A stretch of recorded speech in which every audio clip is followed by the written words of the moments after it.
Baik, Assalamualaikum warahmatullahi wabarakatuh. Perkenalkan, nama saya Nikila Aulia dengan NIM S1 S1 23046 dari kelas genap dengan program studi Teknik Informatika Universitas Halu Oleo. Jadi pada video kali ini saya akan membahas tentang struktur data dan juga algoritma dengan Python dengan materi trees atau pohon. Nah, kita masuk ke ringkasan beberapa materi yang akan dibahas. Yang pertama yaitu pengenalan tentang trees, kemudian definisi dan juga propertinya, lalu ada tree, ADT, menghitung kedalaman dan juga ketinggian, selanjutnya pohon biner, dan juga menerapkan pohon atau implementasi trees. Yang pertama yaitu menggunakan linked list, kemudian menggunakan array, lalu ada tree traversal algoritma, kemudian juga ada ringkasan. Namun pada video kali ini saya akan hanya menjelaskan hingga slide 30. Kita masuk ke slide 3, yaitu pengantar pohon atau pengantar trees. Jadi, trees ini merupakan struktur data non-linear, kemudian juga menyediakan algoritma yang lebih cepat untuk pencarian dan pengambilan data dibandingkan dengan struktur data linear atau struktur data linear, array atau linked list. Kemudian ini juga menyediakan organisasi data alami yang sifatnya hierarkis. Nah, bisa dilihat ini merupakan contoh dari pohon keluarga Nabi Ibrahim.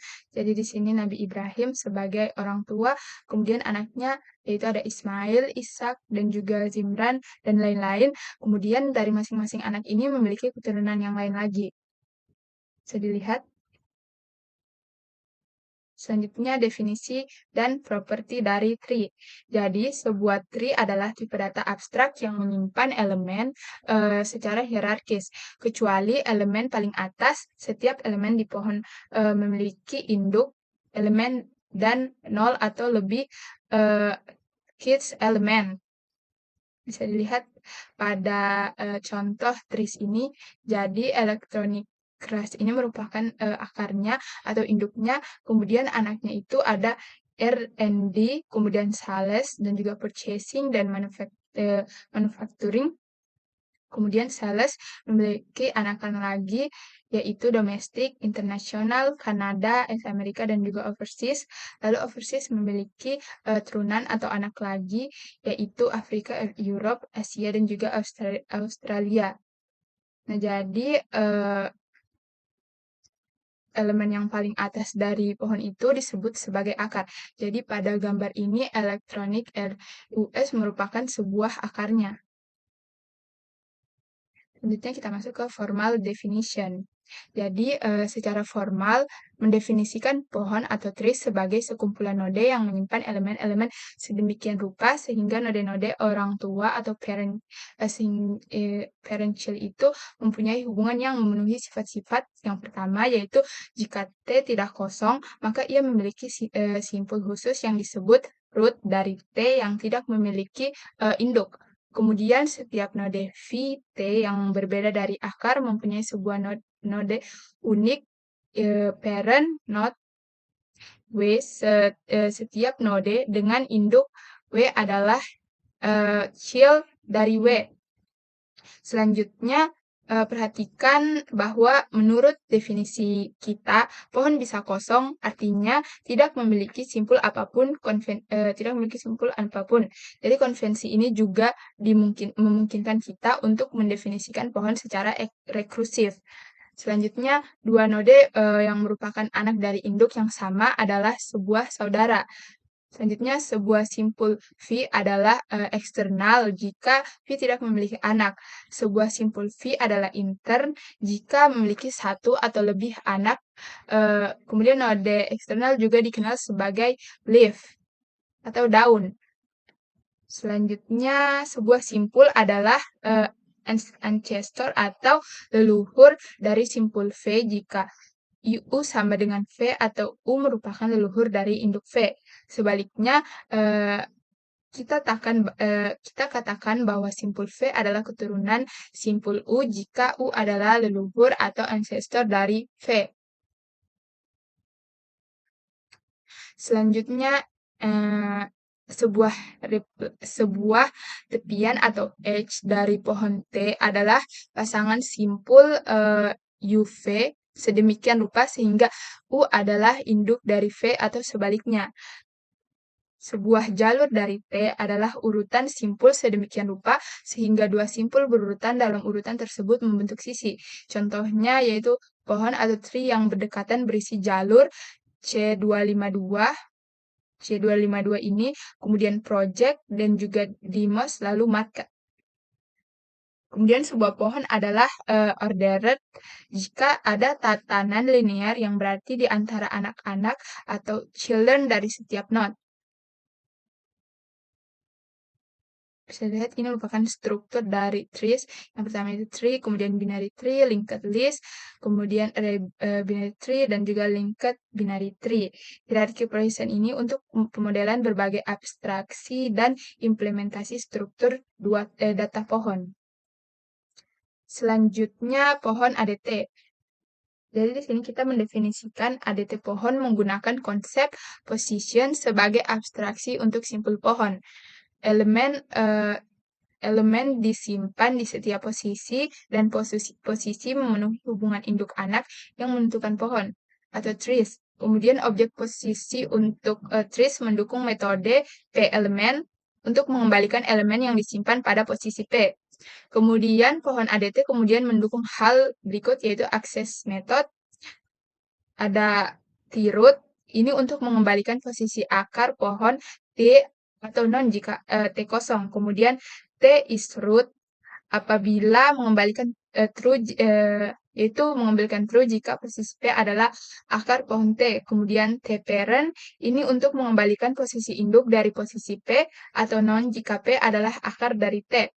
Kemudian T6 anak, tenant children, ini mengembalikan jumlah anak dari posisi P, kemudian T children ini itu menghasilkan iterasi anak dari posisi P, kemudian T is live, yaitu kembalikan true jika posisi P tidak memiliki anak, kemudian len untuk mengembalikan jumlah posisi dan elemen yang tidak terdapat pada pohon T, kemudian T is empty, kembalikan true jika pohon tidak mengandung posisi apapun, kemudian T position untuk menghasilkan iterasi semua posisi pohon T, kemudian ulangan atau iter, yaitu hasilkan iterasi semua elemen yang disimpan dalam pohon T.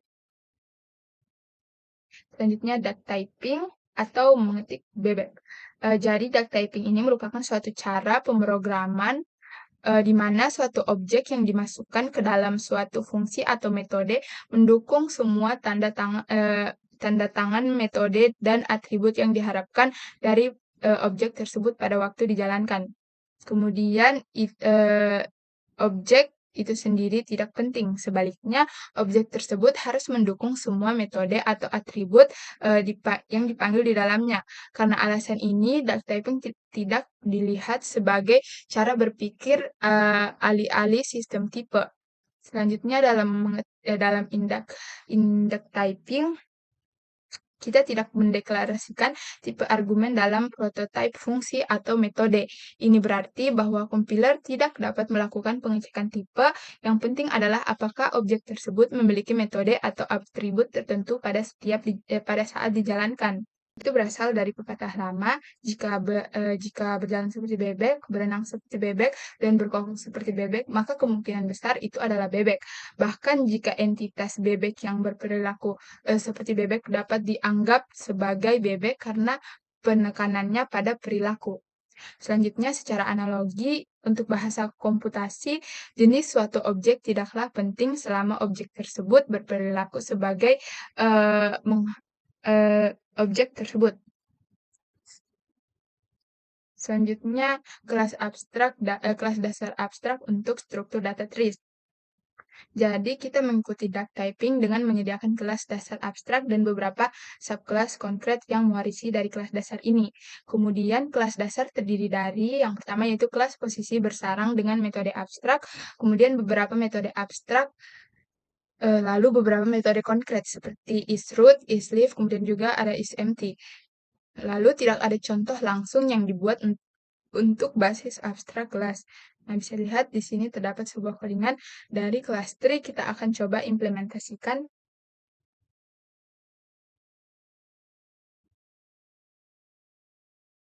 Nah, jadi kode yang ditampilkan ini merupakan kerangka dasar dari kelas abstrak trees dalam Python. Jadi ini tuh digunakan untuk mempresentasikan struktur pohon atau tree struktur dalam ilmu komputer. Jadi kelas ini tidak dirancang untuk langsung digunakan, tetapi sebagai blueprint yang akan diturunkan oleh subclass yang mengimplementasikan metode-metode abstraknya. Jadi input ini tuh berupa data yang langsung dimasukkan oleh pengguna. eh, eh, Input ini tuh bukan berupa data yang langsung dimasukkan oleh pengguna, melainkan dalam bentuk instan atau objek yang dibuat dari subclass tree, di mana subclass tersebut akan mengimplementasikan metode yang belum lengkap. Bisa dilihat di sini terdapat not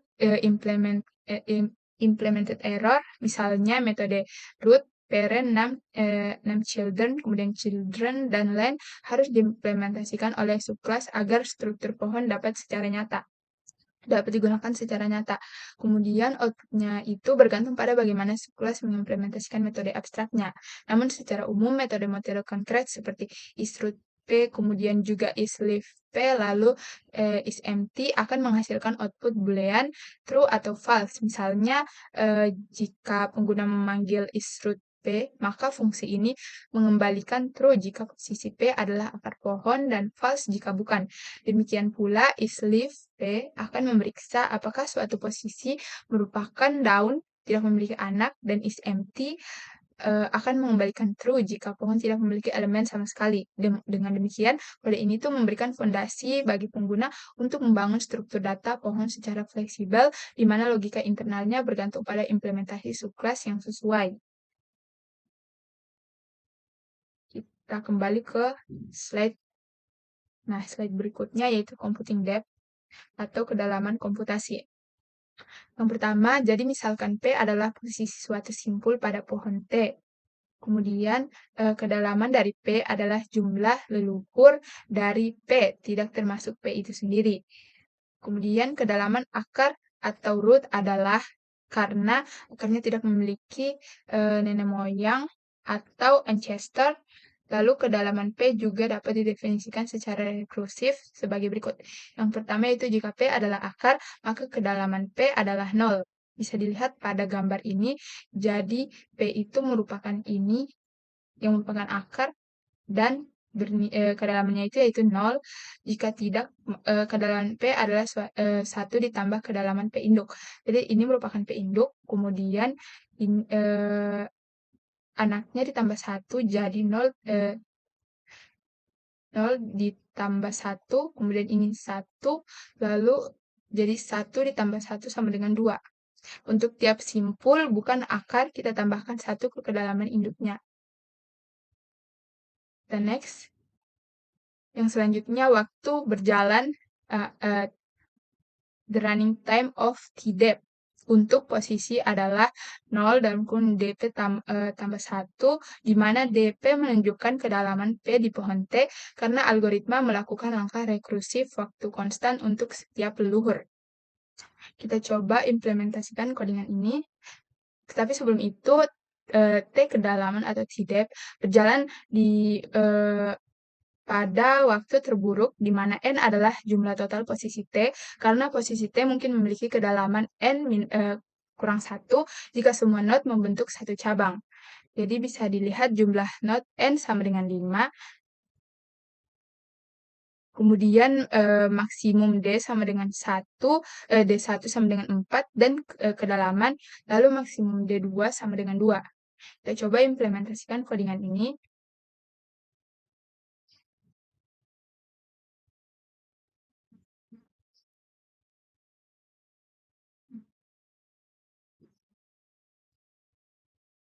Jadi di sini depth, kemudian depth,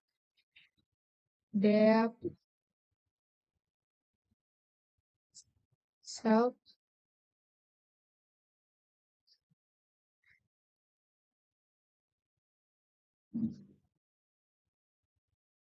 kemudian if self is root,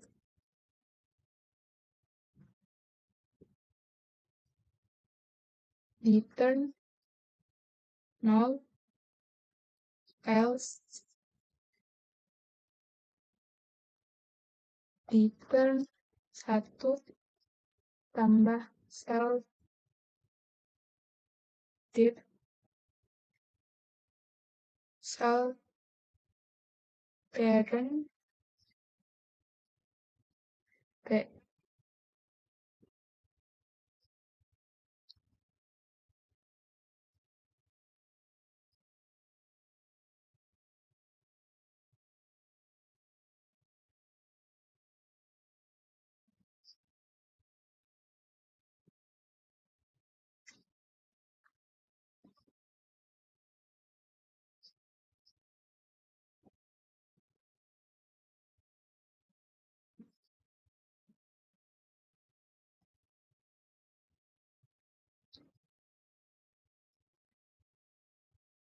Jadi fungsi dep ini tuh digunakan untuk menghitung kedalaman suatu node P dalam struktur pohon, yaitu jarak antara node tersebut dan root akar dalam satuan jumlah level. Jika P adalah root, maka kedalamannya itu adalah 0. Jika tidak, maka fungsi akan secara rekursif memanggil dirinya sendiri terhadap parent dari P dan menambahkan 1 di setiap pemanggilan. Baik, kita kembali ke materinya. Yang selanjutnya itu computing height atau menghitung tinggi badan. Jadi ketinggian posisi P di pohon P itu juga didefinisikan secara rekursif. Jika P adalah daun atau leaf, maka tinggi P adalah 0. Jika tidak, tinggi P lebih 1 dari tinggi maksimum anak-anak P. Lalu tinggi dari pohon yang tidak kosong atau empty adalah tinggi akar T. Kemudian tinggi pohon T yang tidak kosong sama dengan kedalaman maksimum posisi daunnya. Kita juga menyediakan 2 implementasi untuk menghitung tinggi. Yang pertama yaitu Hake1, Hake1 P yang memanggil algoritma ke dalam atau pada setiap posisi daun T yang menyebabkan kompleksitas waktu kasus terbentuk yaitu ON. Kemudian bahasa tinggi 2 atau H2 yang memanggil dirinya sendiri secara rekursif untuk menyediakan kompleksitasi waktu inter atau ON. Bisa dilihat pada gambar ini, yang ini merupakan contoh dari simpul daun.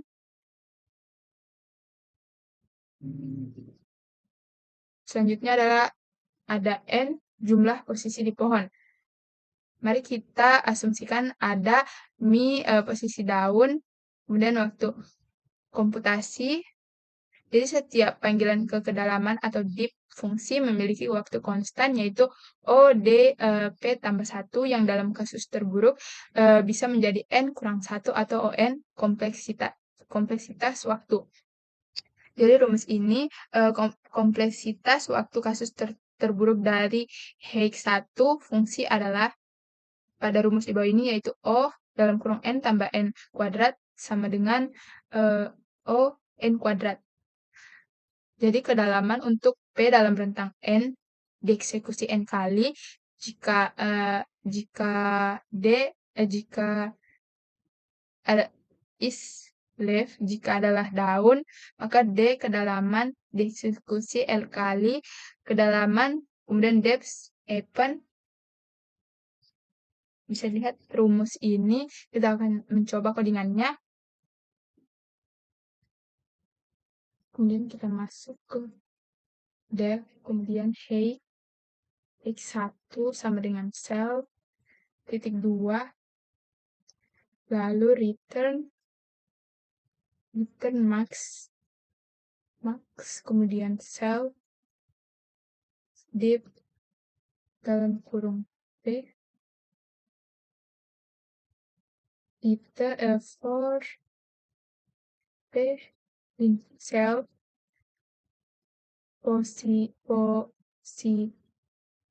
position, kemudian if self is div dalam kurung P.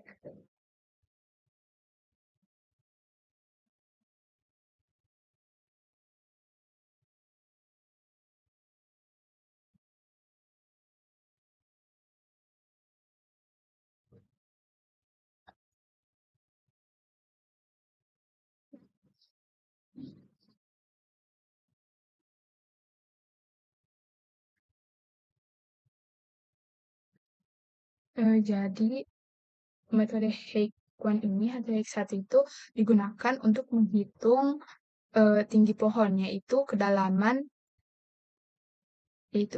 maksimal dari semua daun atau leaf. Nah, dia melakukannya dengan cara yang pertama, mengambil semua posisi dalam pohon dengan self position, kemudian memfilter posisi yang merupakan daun atau leaf dengan if self is leaf. Kemudian menghitung kedalaman setiap daun dengan self depth, lalu mengembalikan nilai maksimum dari semua kedalaman tersebut sebagai tinggi pohon. Namun, pendekatan ini memiliki kompleksitas waktu terburuk sebesar ON kuadrat karena self-depth bekerja secara rekursif dan bisa memanggil parent berkali-kali untuk setiap node. Kita masuk ke slide selanjutnya. Nah, bisa dilihat pada gambar ini. Jadi gambar ini tuh membandingkan dua kasus struktur pohon berbeda dengan jumlah node N yang sama, yaitu 5 node, tetapi dengan bentuk struktur yang berbeda, sehingga menghasilkan perbedaan dalam kompleksitas waktu untuk menghitung tinggi pohon menggunakan metode Hake-1. Pada case 1, yaitu pada bagian kiri ini, pohon memiliki bentuk yang lebih seimbang dengan tingkat kedalaman maksimum L sebesar 3. Di sini terdapat beberapa daun dan kedalaman dihitung dari setiap daun ke akar. Nilai total T dihitung sebagai jumlah semua biaya CI yang diukur berdasarkan jumlah langkah depth traversal untuk masing-masing daun. Hasilnya adalah T13. Sementara itu, pada case 2, yaitu bagian kanan, pohon berbentuk sangat tidak seimbang seperti linked list dengan kedalaman maksimum yaitu L sama dengan 1. Nah, tetapi hanya memiliki satu daun yaitu node terakhir, meskipun jumlah langkahnya terlihat lebih panjang secara visual karena hanya satu daun yang perlu dihitung kedalamannya. Jadi total biaya T sama dengan 10, lebih kecil dari K1. Catatan penting dari gambar ini bahwa metode Hake-1 menghitung kedalaman semua daun dengan memanggil self-depth secara rekursif dan dalam kasus terburuk, terutama saat pohon sangat tidak seimbang dengan banyak node, waktu komputasi akan mendeteksi kuadrat dari jumlah node yaitu T kurang atau sama dengan N kuadrat atau O N kuadrat. Jadi, karena itu meskipun pendekatan ini valid, ini tidak efisien untuk pohon besar atau tidak seimbang. Jadi semakin besar N, waktu komputasi akan tumbuh secara kuadratik terhadap N, menjadikannya tidak optimal untuk skala yang besar.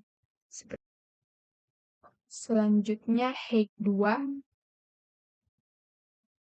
Nah, jadi Hake-2 ini memberikan kinerja waktu terburuk ON berkembang secara atas bawah, top down, lalu children P berjalan di O CP ditambah 1 waktu di mana CP ini menyatakan jumlah anak dari P. Kemudian Hake-2 juga menghabiskan O dalam kurung CP tambah 1 waktu di masing-masing posisi P untuk menghubungkan maksimum. Jadi waktu berjalan keseluruhannya adalah seperti rumus berikut.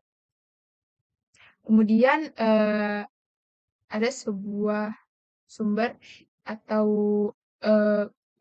proportion, yaitu misalkan T adalah sebuah pohon dengan N posisi, dan misalkan CP menyatakan banyaknya anak dari posisi P di T dengan menjumlahkan atas posisi T, maka sigma atau P CP sama dengan N dikurang 1. Jadi pembenaran setiap posisi T kecuali akarnya adalah anak dari posisi lain, dengan demikian memberikan kontribusi 1 unit di atas jumlah atas. Di sini ada 2 codingan, kita akan coba implementasikan.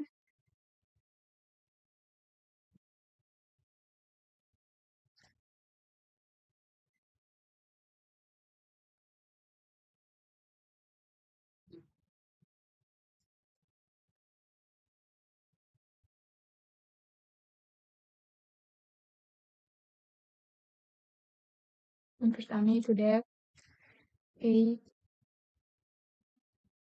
2 sel, P kedua, kemudian if cell it is depth P return null. Kemudian else return 1 plus max cell titik height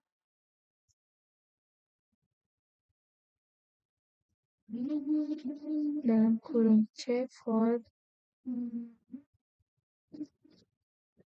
C in cell children P.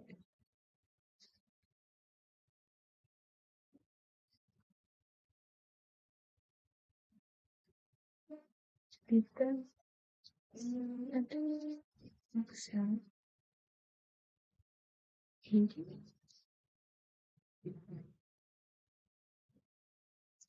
in cell children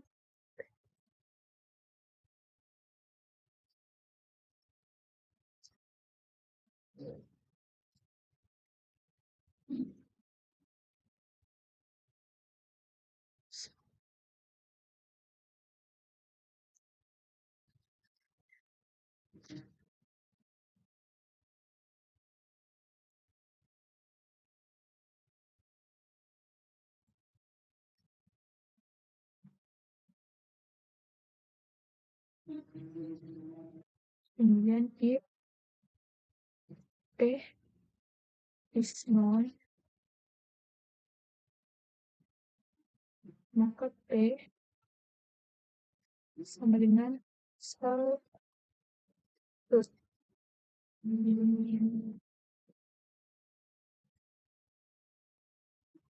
Lalu return cell height P.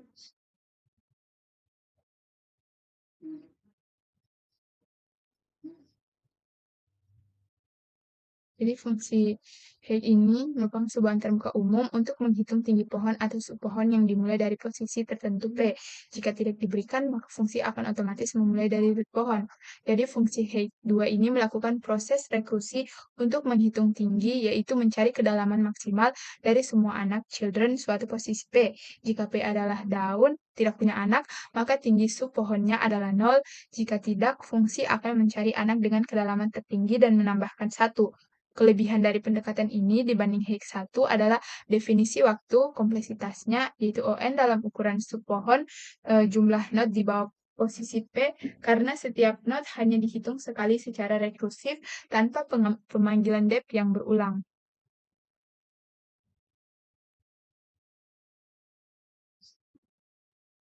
Gambar ini tuh menunjukkan dua contoh struktur pohon dengan jumlah node yang sama, yaitu N sama dengan 5. Namun dengan bentuk struktur cabang yang berbeda, setiap node ini diberi label CI yang menunjukkan jumlah anak langsung atau children dari simpul tersebut. Pada gambar sebelah kiri ini, simpul C1 memiliki 2 anak, yaitu C3 juga memiliki 2 anak, sedangkan simpul atau node lainnya seperti C2, C4, dan C5 tidak memiliki anak atau daun. Sementara pada gambar sebelah kanan ini, pohon berbentuk seperti rantai atau linked list. Jadi setiap node dari 1 hingga 4, C1 hingga 4, memiliki tepat 1 anak dan hanya C5 yang tidak memiliki anak. Kedua pohon ini tuh digunakan untuk mengilustrasikan jumlah total anak dalam pohon yang dihitung dengan menjumlahkan nilai C1 dari seluruh node. Dalam kedua kasus, total jumlah anak dalam pohon adalah 4. Meskipun struktur dari distribusi anak dalam kedua pohon ini berbeda, namun jumlah anak tetap sama karena dalam pohon dengan n nodes selalu ada n kurang 1 hubungan H antara node karena pohon adalah struktur terhubung tanpa siklus. Jadi hal ini menegaskan fakta penting dalam teori pohon bahwa jumlah total anak di seluruh node akan selalu sama dengan jumlah H, yaitu n dikurang 1. Nah, selanjutnya binary trees atau pohon binar. Jadi, sebuah pohon binar itu merupakan pohon terurut dengan properti yang pertama, setiap node memiliki paling banyak 2 anak. Kemudian, setiap node akan anak atau setiap children node akan diberi label sebagai anak kiri atau anak kanan. Anak kiri mendahului anak kanan dalam urutan anak suatu node. Kemudian, subpohon yang berakar pada anak kiri atau kanan dari simpul internode V disebut subpohon kiri atau subpohon kanan. Subpohon left atau subpohon right, masing-masing dari V. Kemudian pohon binar adalah sesuai jika setiap node memiliki 0 atau 2 anak. Pohon seperti ini juga disebut full pohon binar atau binary trees. Jadi dalam binary trees yang tepat, setiap node internal memiliki tepat 2 anak. Pohon binar atau binary trees yang tidak tepat adalah tidak pantas. Contohnya, pohon keputusan atau decision tree adalah pohon binar atau binary tree sejati yang diperoleh dengan memutuskan hasil berdasarkan serangkaian pertanyaan ya atau tidak. Kemudian ekspresi aritmatika dapat dipresentasikan oleh pohon binar di mana daunnya dikaitkan dengan variabel dan konstanta serta simpul internalnya adalah operator. Selanjutnya ini yang bisa lihat merupakan sebuah decision tree yang providing investment advice. Yang pertama yaitu are you nervous? Kemudian ada yes dan juga no, yaitu saving account dan juga will you need to access most of the money within the next 5 years? Kemudian ada keputusan yes dan no-nya lagi, yaitu money market fund. Kemudian are you willing to accept risk in exchange for higher expected returns? Kemudian ada stock portfolio dan juga diversified portfolio with stock, bonds, and short-term instrument. Lalu di sini ada pohon yang mewakili ekspresi aritmatika. Jadi di sini ada kurang, kemudian step, tambah, kali, tambah, dan turunannya. Dan next, yang selanjutnya yaitu definisi pohon binar reklursif. Jadi pohon binar kosong terdiri dari sebuah node R disebut root dari T yang menyimpan sebuah elemen. Kemudian binary tree mungkin maybe empty, mungkin kosong disebut sub pohon kiri T atau left sub tree. Kemudian binary tree mungkin kosong atau maybe empty disebut sebagai subtree of subtree of T. Kemudian pohon binar ADT sebagai tipe data abstrak. Pohon binar adalah spesialisasi pohon yang mendukung 3 metode aksesor tambahan. Yang pertama itu T-left, mengembalikan posisi yang merepresentasikan anak kiri P atau non jika P tidak mempunyai anak kiri. Kemudian T-right, mengembalikan posisi yang mempresentasikan anak kanan P atau not jika P tidak menyimpan anak kanan. Kemudian T-siblings itu mengembalikan posisi yang merepresentasikan saudara kandung atau sibling P atau non jika P tidak mempunyai saudara kandung. Selanjutnya implementasi kelas dasar abstrak dari binary trees. Jadi pohon binar masih tetap ada abstrak. Nah, ini mewarisi properti dari kelas tree, misalnya parent is left, kemudian juga root. Jadi ini menyediakan 2 deklarasi untuk 2 metode abstrak. Yang pertama itu left, posisi anak kiri P, dan juga right, posisi anak kanan P. Lalu menyediakan implementasi konkret dari 2 metode. Yang pertama yaitu siblings, anak lain dari orang tua, kemudian children, generator untuk yang dipesan anak dari suatu node. Kita coba implementasikan codingan dari kelas binary tree ini. Jadi kelas Python ini tuh mendefinisikan kelas abstrak binary tree yang diturunkan dari kelas tree. Kelas ini secara khusus mewakili struktur data binary tree, yaitu pohon di mana setiap simpul atau node memiliki paling banyak 2 anak, yaitu kiri left dan juga kanan right. Input dari kelas ini bukan berupa data numerik atau teks secara langsung, tetapi berupa posisi P dalam pohon, yakni objek yang merepresentasikan lokasi node tertentu. Kode ini tuh tidak secara langsung mengimplementasikan pohon, melainkan menyediakan kerangka atau framework yang harus dilengkapi oleh subclass dengan menyediakan implementasi konkret dari metode abstrak seperti left dan juga right. Output dari metode-metode dalam kelas ini berupa objek posisi atau position yang menunjukkan node tertentu atau non jika posisi eh, yang diminta tidak ada, misalnya jika node tidak memiliki anak kiri atau kanan atau tidak memiliki siblings. Kemudian fungsi siblings ini juga itu akan mengembalikan saudara dari node P jika ada dan non jika tidak ada, misalnya P adalah root atau hanya memiliki satu anak.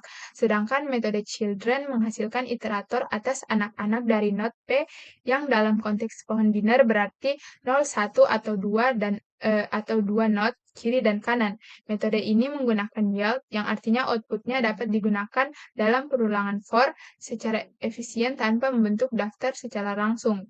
Jadi, secara keseluruhan, kode ini memberikan antarmuka dan logika dasar untuk manipulasi dan juga navigasi struktur binary tree dengan input dan navigasi struktur binary tree dengan output berupa node lain atau struktur iterasi atas anak-anaknya. Nah, kita masuk ke slide berikutnya, yaitu properti dari binary tree. Jadi, kita menyatakan himpunan semua node dari pohon T pada kedalaman yang sama D sebagai tingkat D dari T. Kemudian secara umum level D memiliki paling banyak 2D node dan jumlah maksimum node pada tingkatan pohon biner tumbuh secara eksponensial seiring kita menuruni pohon. Bisa dilihat gambar ini merupakan maksimum dari nomor node di level binary tree. Selanjutnya proportion 8.8. Jadi biarkan T menjadi non-empty binary tree dan biarkan NE, N1 dan jadi yang pertama itu H tambah 1 kurang dari atau sama dengan N. Bisa dilihat pada rumus ini. Selanjutnya proportion in a non-empty proper binary tree T dengan NE eksternal di luar node N1 di dalam nodes. Kita mempunyai NE sama dengan N1 tambah 1.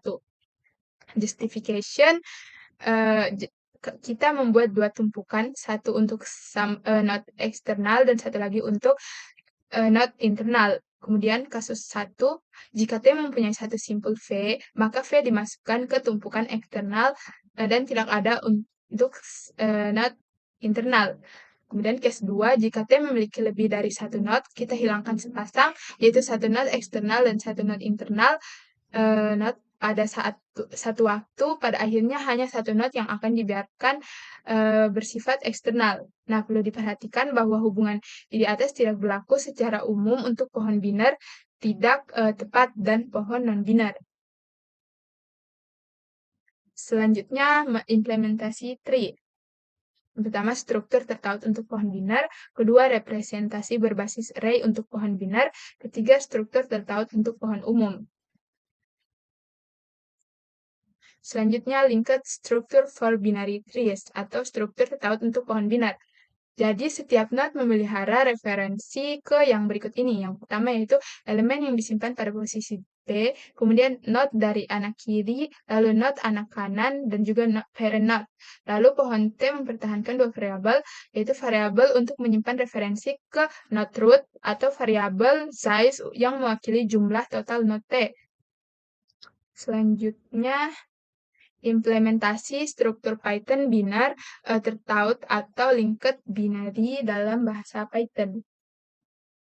Jadi subclass dari binary class ini mendefinisikan dua kelas bersarang. Yang pertama yaitu non-public node class untuk merepresentasikan node. Kemudian public posisi kelas yang membungkus node diwarisi dari tree position class. Kemudian menyediakan 2 metode utilitas berikut. Yang pertama yaitu validity, untuk memeriksa secara kuat validitas posisi tertentu saat membongkarnya. Kemudian make position, yaitu untuk membungkus simpul sebagai posisi kembali ke pemanggil. Selanjutnya ada operasi untuk memperbarui pohon biner tertaut, yaitu T at root, T at left, kemudian T at right, terus T replace, dan juga T delete, dan juga T attach dengan waktu terburuk, yaitu 0 dalam kurung 1. Nah, di sini ada codingan lagi. Kita akan coba implementasikan codingan ini mulai dari halaman 26 hingga halaman 29. Nah, jadi kode ini tuh merupakan implementasi dari struktur data linked binary tree dalam Python yang digunakan untuk merepresentasikan pohon biner secara terhubung antar node.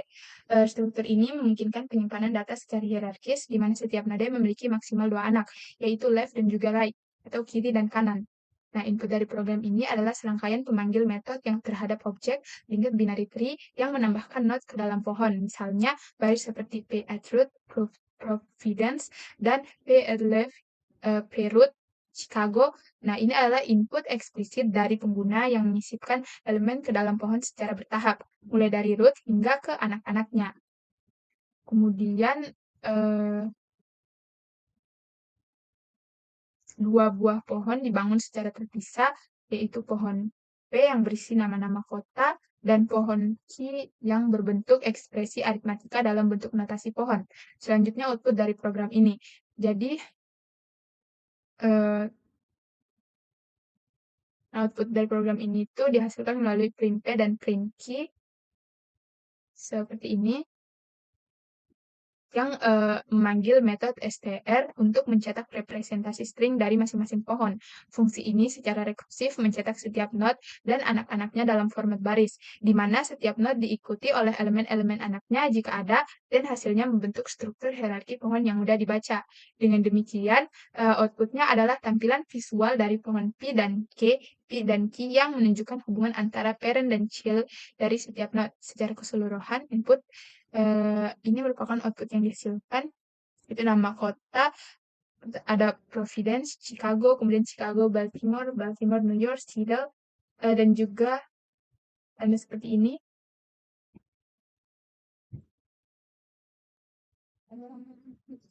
Nah, masuk ke slide terakhir, yaitu kinerja implementasi dari binary tree, linked binary tree. Di sini ada operasinya, yaitu ada len, kemudian is empty, root, parent, left, right, sibling, children, name children, kemudian ada is root, is left, depth, height, at root, at left, at right, replace, dan juga delete, attach. Nah, semua ini sudah kita implementasikan, operasinya itu sudah kita implementasikan pada codingan-codingan yang kita lakukan tadi. Saya kira cukup sekian penjelasan pada materi TRIS ini. Lebih dan kurangnya mohon dimaafkan. Wabillahi taufiq wal hidayah. Wassalamualaikum warahmatullahi wabarakatuh.